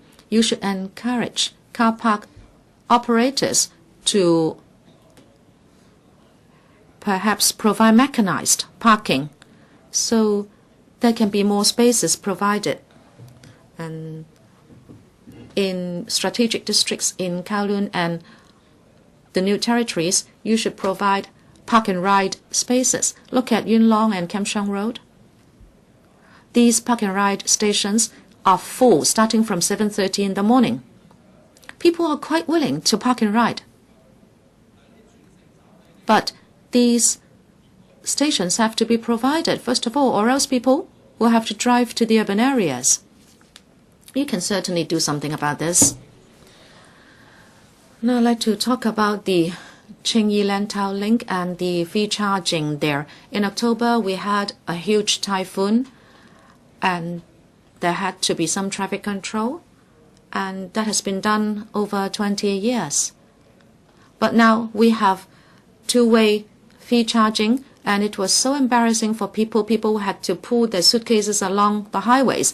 We were a laughing stock for the entire world. I hope you will review the situation. It cost $7 billion. Every year, it receives $450 million. But if you don't charge people, you will lose $220 million. And the EBITDA was $150 million. So why do you want to charge people? People who live in Tung Chung have no choice. They have to use this route and they have to pay toll. For the sake of $15, there was congestion caused on the road to the airport. I think this is not worth it. I hope you will consider not charging for Route 3. The $15 or $30 should not be charged. And you don't lose a lot. And when you build Stonecutters Bridge, you don't charge people. But this Route 3, you have charged people for 20 years now. I think it's high time you abolished it. So Tung Chung people will also have equality in taking public transport. And this year, you have stage 2 of OBB, Operation Building Bright. I think it's so good. Elderly people who live in old buildings need to maintain the buildings, but it is a headache for them. They have retired, they don't have an income. But we see that in the last few years, we could see professionals using their professional knowledge to engage in bid rigging. They are the authorized persons, but they gang up with law-breaking elements. And there is no symmetry between residents and the professionals. Actually, the residents rely so much on the professionals. They have the professional recognition, but they can belong to a number of companies at the same time, and these companies would band together to bid for the maintenance project of the same building estate. I think the administration should be more proactive. Now, bid rigging is syndicated. Triads are taking part in this rich territory. If you rely on URA to go for smart tender, etc., I don't think it's going to work. They cannot do much. To catch the big sharks, you need to redouble your effort. You have forked out $3 billion.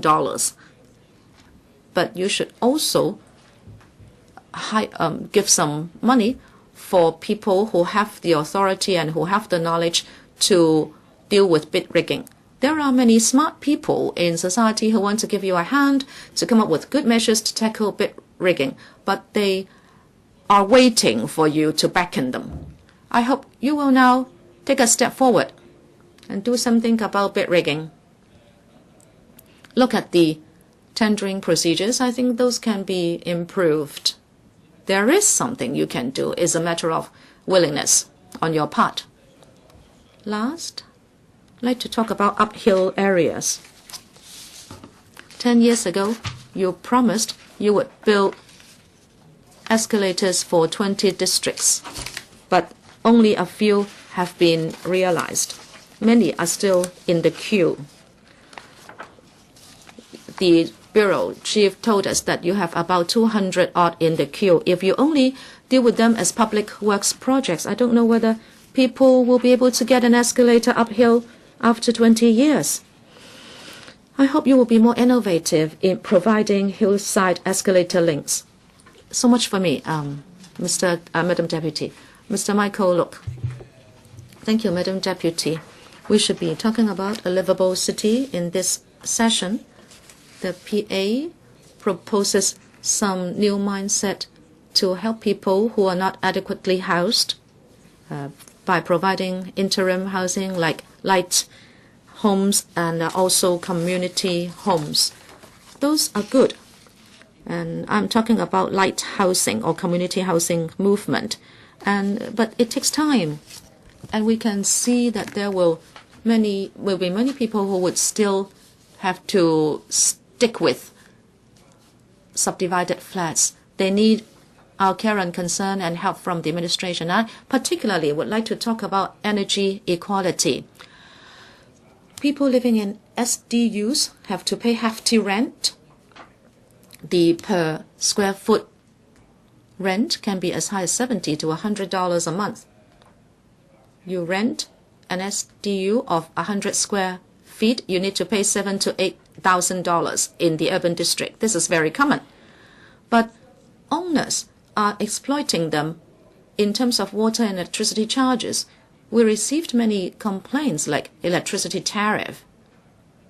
It should be about like $1 for each unit, but owners are charging SDU tenants $1.50 or $2 per unit. And one was actually charged $3 per unit. There is no mechanism to monitor the situation. The electricity supply code is just an agreement with the power company and the user. It is not a criminal code. Therefore, there is no energy equality for SDU tenants. The owner should have benefited from the rent itself. Owners should not exploit the tenants who are grassroots by charging hefty water and electricity tariff. In the past, we tried many things, including helping residents negotiate with CLP Power and Hong Kong Electric Company to have individual accounts. But they need to get the agreement of the owners and also the owners' corporations. And also the structure is such that it will allow for such separate meters. And then the costs have to be borne by the tenants. So that can mean tens of thousands of dollars. So it adds a heavy burden to the tenants. Of course, the power companies have some sort of subsidy schemes, but not everyone can benefit. Less than 10 tenants over the past years have been able to set up their separate meters.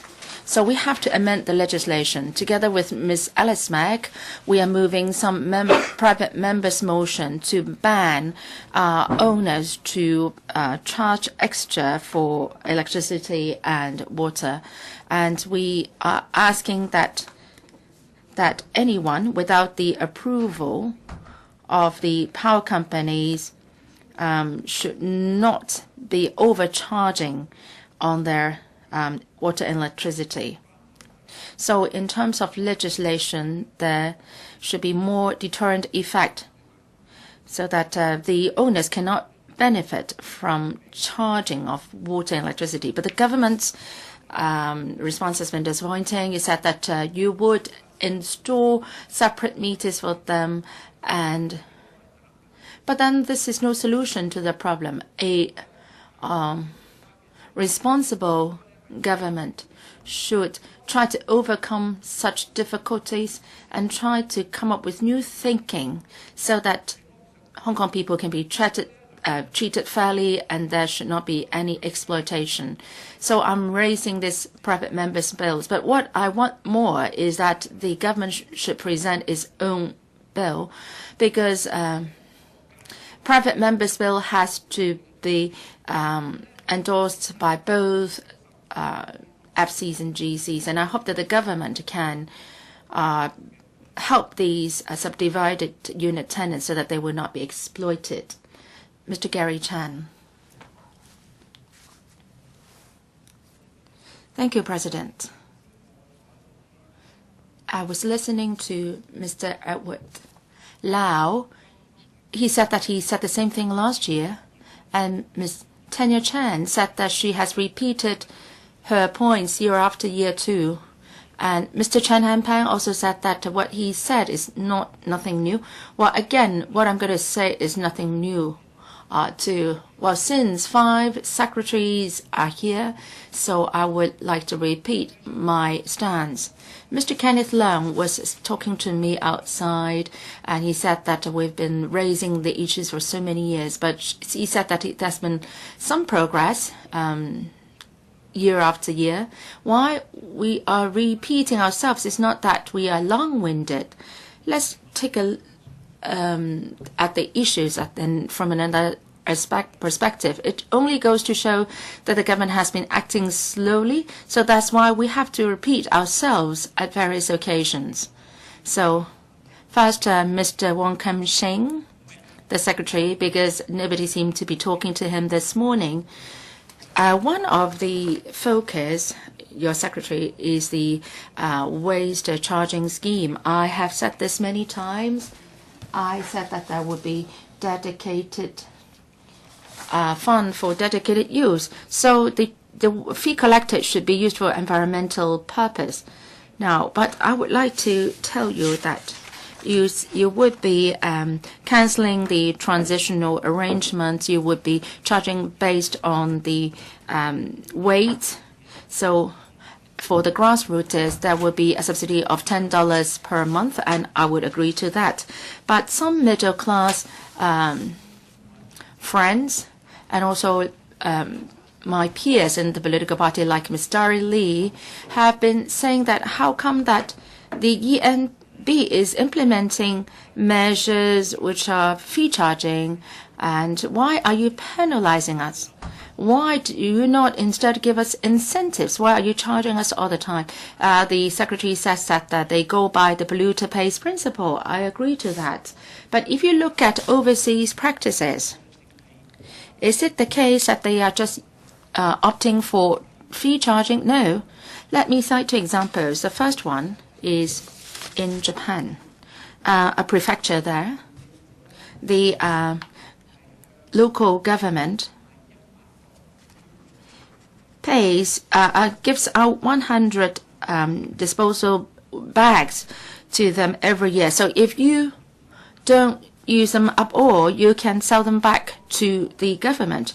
Now, after 1 year, the waste volume has decreased by 27%. So it's been effective. In the UK, they don't have a waste charging system, but the government, the people there, can, based on the weight of the recyclables, get some scores, and they can enjoy discounts based on the number of scores while shopping. So the people are encouraged to produce less waste and promote recycling. So if we go by a penalty system, then that's grossly insufficient. So I hope that the government can consider seriously how to encourage people to produce less waste. There should be incentives.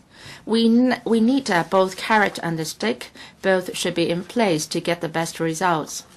The second thing that I would like to talk to Mr. Wong Kam-shing is, well, as pointed out my colleagues, about electric vehicles, EVs.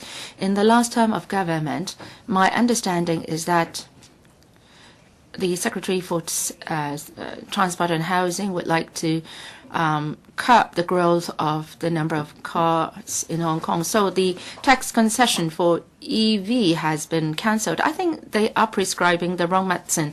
Let me give you some figures. There are now 830,000 cars in Hong Kong. EVs is just, the number is only 11,000. Even if you double, the number is just 20,000. So EVs take up 1.3% of the overall number of cars in Hong Kong. So are you prescribing the wrong prescription here, medicine here? Second, the tax concession was cancelled on the 1st of April, and from that day to now, how many EVs have been sold? Only 15 EVs have been sold. So the business has been very bad. Well, for 1 month, there is no sale at all. And at the same period, what is the growth in the number of ordinary cars? There is a rise of 10%. So if you try to reduce the number of car growth by cancelling the tax concessions, that is the wrong approach. You are just capping the growth in the number of EVs. The other types of cars are still rising in number. Now, let's not forget that you have set this objective yourself. In 2011, an objective was set by 2020. 30% of cars in Hong Kong should be EVs or hybrid cars. But if you use such policies to curb the growth of EVs in their number, so how are you going to achieve this objective? Of course, there is another thing which is related to Mr. Lau Kong-wah. Every now and then we receive residents' opinion saying that we have bought a EV and we want to have a charging station to be installed in the housing estate, but they refuse to do so. So that has to be dealt with at the THB. If you can't put up a proper charging facilities, you wouldn't be able to encourage the purchase of EVs. Now, I must declare that I'm a supporter and a user of EV, and also I would like to talk to the THB and DB. Mr. Wilson was holding up this photo about the very great congestion in Kwun Tong MTR station. Well, this can be seen in other MTR stations as well. It's packed with people every morning in Fanling, Sheung-shui, Sha Tin, University, Tai Wai stations. Well, this is what we are seeing, heavily congested. For Sheung-shui and Fanling in particular, I must say something, because 5 to 6 years later, that will be the first population intake in the NTN East. And then there will be some 100 to 200,000 people. They have to commute to work to the urban areas, and they count on the East Rail, our MTR. If these two stations can't cope with the increased number of passengers, I don't know what will happen. And also for the railway developments, the East Rail and the West Rail, they are linked up through the Tsim Sha Tsui station. It's a U-shaped rail network. The two lines are segregated. The THB has been talking about the Northern Link for a decade. Please work on it as soon as possible. Let's have a circular system for the railway network, where the different lines are linked up in order to ease the congestion and to divert passenger flow. Lastly, since the Secretary for Development is here, I must repeat what Mr. Edward Yao said. You have a development right, but you don't have the right to relocate or rehouse people. Now, you want to develop an area where people are living and to a new town. You want to relocate them and to where can you do that? You have to seek help from Mr. Frank Chang. But then Mr. Frank Chang said that we don't have a relocation policy, so to speak. Maybe they should be housed in the interim housing, or you can give them compensation. But people don't want money. They want a place to live in. So the only thing that you can do is you have to queue up for a PRH. But then that falls under the housing policy. Then that means that we have to have means tested and so on. So 9 out of 10 will not be allocated to PRH units as a result. So the Secretary for Development, you should model after what's being done in Hon WU. There is a place to accommodate the people. But you should be having the say yourselves.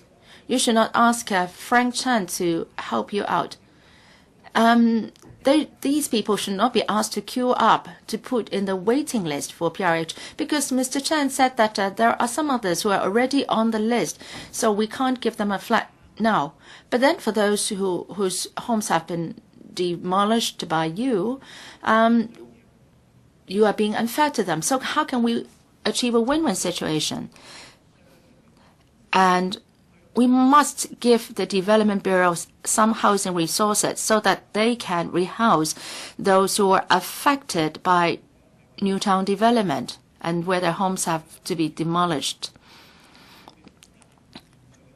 Now, I'm suggesting this so that there will be less hurdles in your future plans to develop new areas. So you need to have relocation policy, and that should be separate from the housing policy. Mr. John Lee, maybe he's very free this morning, and I hope that the Secretary for Security will not have too heavy a workload. But I noticed that one of the foci in the PA is counter-terrorist efforts, and this is so very necessary, because in the global arena, the threat of terrorism is increasing.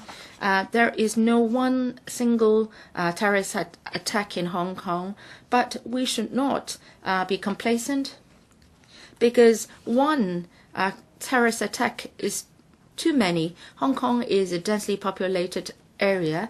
If there is 1 or 2 terrorist attacks, the casualties are bound to be very serious. In February this year, there was this arson case. This was not a terrorist attack, but if it were a terrorist attack, the casualties and the consequences could have been much more serious. A couple of weeks, I asked Mr. John Lee, how would you educate people to prevent terrorist attacks, or when such attacks happen, how would they handle this? Well, Mr. John Lee said that they should flee from the scene and try to avoid, etc. I know what he was saying. We try to flee away from the scene, get away as soon as possible.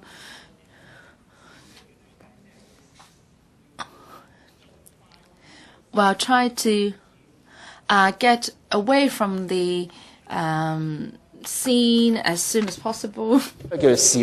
Well, that means you should not film the situation, so you'll have to get away, to avoid, and also to request assistance.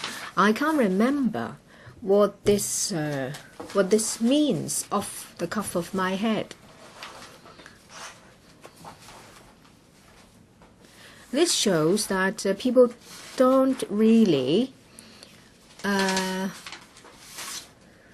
enough about how to react during a terrorist attack.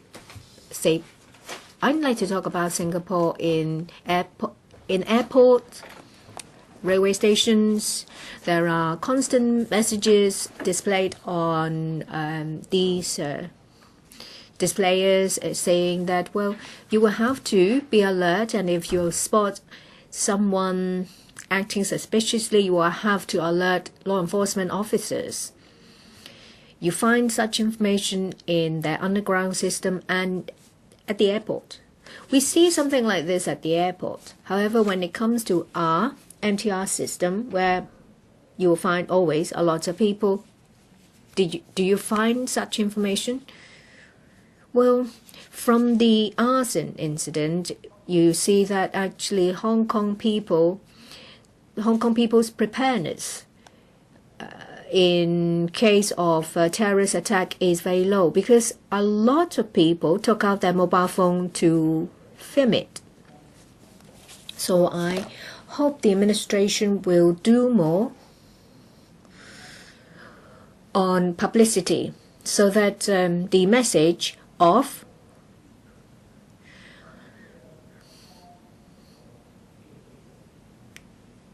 dodge, avoid, and seek assistance will be remembered. Let me ask you a question. Which discipline service is responsible for land survey, fire service, meteorology, law enforcement, anti-terrorist attack, and rescue? Do you know, Secretary? Yes, Government Flying Service. It's just one single department which is responsible for 10 different types of duties. And they suffer from manpower wastage. In terms of senior engineers and pilots.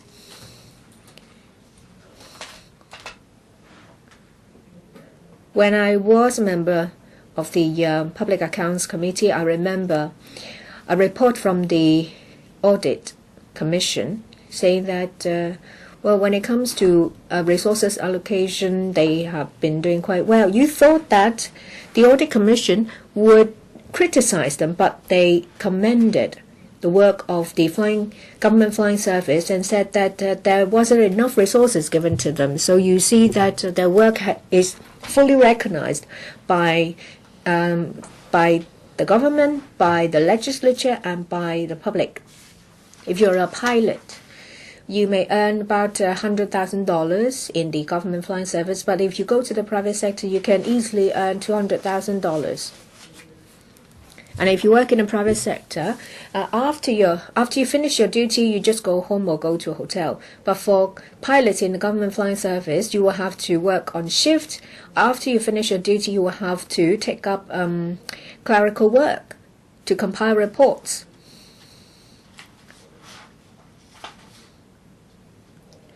Sometimes you yield to reality. I know that 3 or 4 pilots have left. If this wave of resignation spreads, then the services I have outlined would be greatly affected. And as you know, that training a pilot is not just about spending 3-4 years. It's more than that. It would take easily 8 to 10 years. You train someone for 8 to 10 years only to see that person going to an airliner. Well, then you are only helping others. The Secretary for Civil Service said that there are a lot of serving pilots who are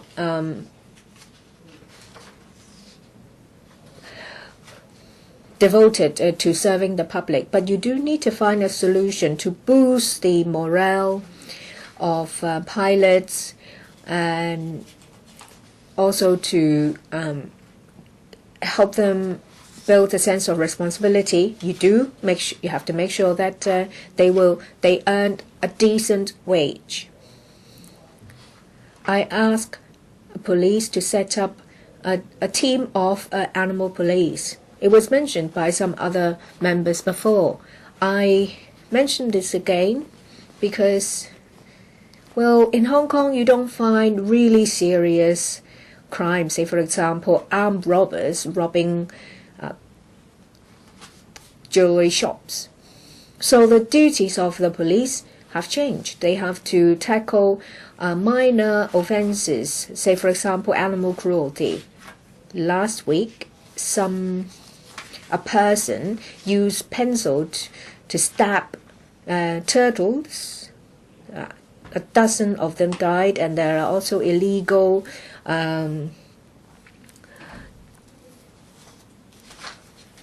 dog breeding farms. It seems that conviction rate, detection rates are very low.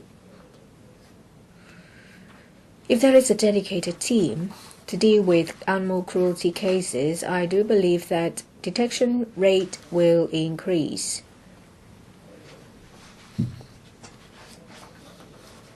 The secretary may say to me that the police suffers from manpower shortage and they have a very heavy workload.